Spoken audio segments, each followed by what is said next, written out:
Sometimes we get bogged bogged down by extraneous details that add flourishes to things, and we mistake that for the real work. So what I mean is, hey, I want to bake a cake. So to bake a cake, right? It's really basic. A sponge cake is the cake. And then on top of that, you can put the icing, you can put the cream, you can put the, frosting, you can put the, sprinkles on top, you can do whatever. But you still need the cake.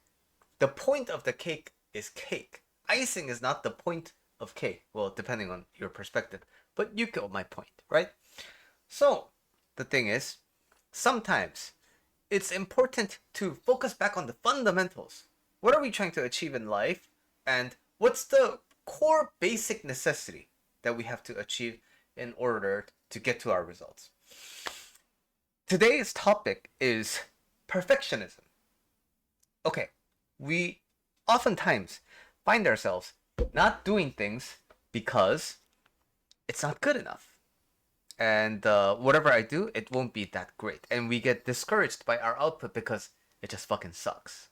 So for this case, I am going to count using AI because the thing is, yeah, you prompted the AI, but you are not the one who creates the work, right?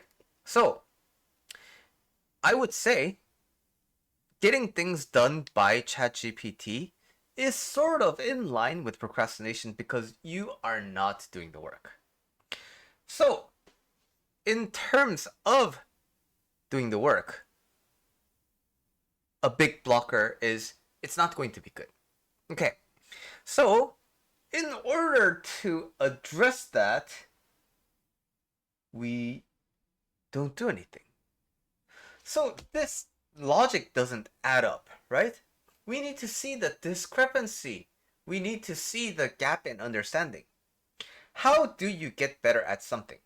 Okay, but before we even get to that, are there people who are naturally good? Yes, right? Some people are genetically talented. And for me to become good at basketball as a 5'10" guy, it's gonna take a lot more effort than somebody who is like 6'5", right? So, are there genetic factors into it? Sure.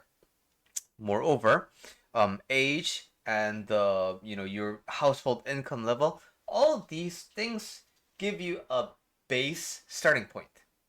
Okay, from that base starting point, it doesn't matter what the starting point is, you still have a desired level where you want to get to, right? Because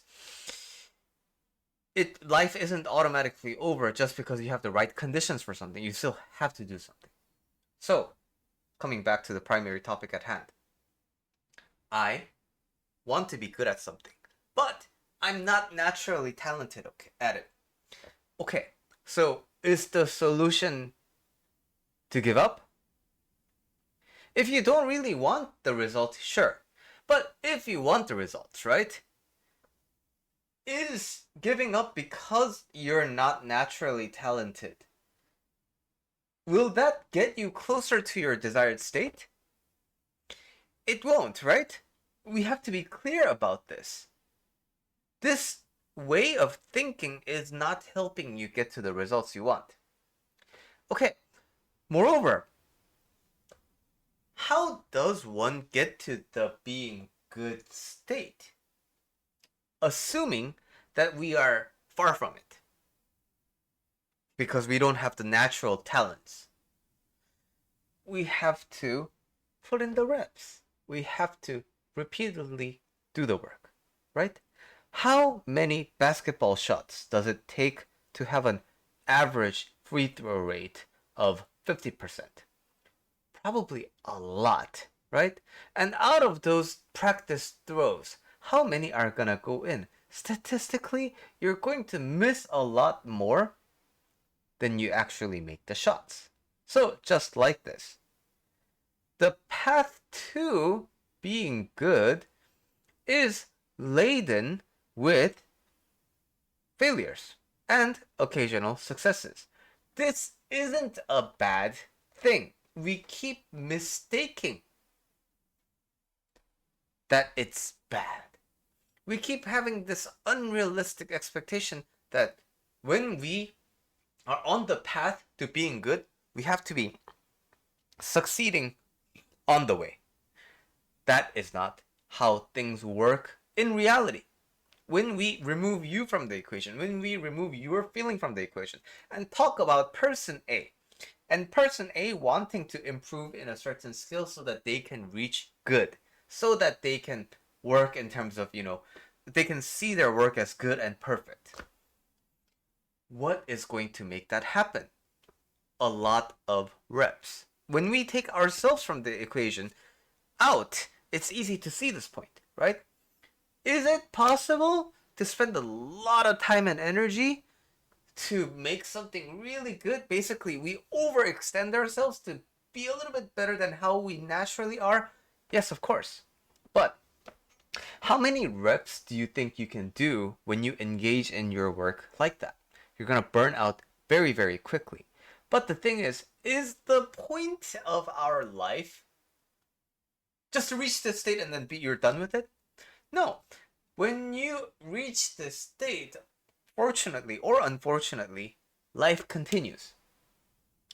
So that means we have to keep into account sustainability and longevity, right? And it doesn't take a complicated mind to understand that the more effort and the more hard work, the more stress you put in, the more unsustainable it's going to be. So this makes sense, right? So before we get to tackling perfectionism, before we get to how to's, we need to understand this fundamental truth first. Everything is built on top of this. Regardless of your natural talent, life continues. You still need to work. You still need to do things in order to be at the level that you want to be in. Not doing things because your output is not going to be good basically guarantees that your skills will not grow.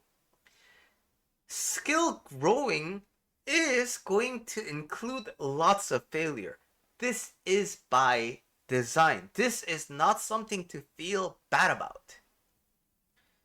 And lastly, even if you reach this point, life won't end. You need to keep sustainability and longevity in mind. So that means prioritizing more reps with ease is going to have a better longer term effectiveness than stressing over every iteration of an attempt.